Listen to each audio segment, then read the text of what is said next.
Кратко ракување, формален поздрав и разговор за затворени врати.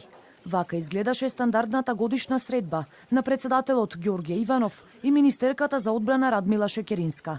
Заедно со представници од Генерал-штабот на Македонската армија, денеска пред врховниот командант, даваа извештај за состојбите во одбраната.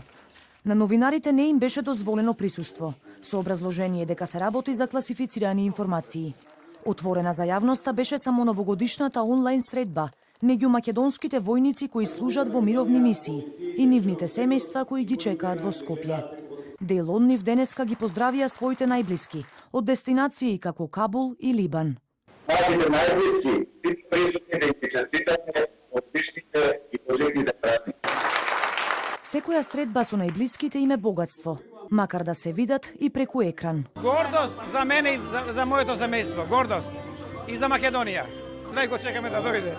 Тешко е, али мора да се издржи, мислам, тоа е тоа. Во мировни мисии низ светот од Македонија учествуваат повеќе од 300 војници. Борба за мир, лична мисија или борба за опстанок. Секој заминал од своји причини. Па ова ради ова и оди керката, знаете, за подобар стандард, jer знаете како зетот не работи, она на работа, дечиња се мали. Сепак има, знаете, проблеми тоа се. Надлежните се обврзаа дека на семејствата на македонските мировници нема да им недостасува ништо. Не можеме да ги замениме, но можеме да ви помогнеме, рече Шекеринска и вети дека центрите за транзиција ќе бидат центри за поддршка.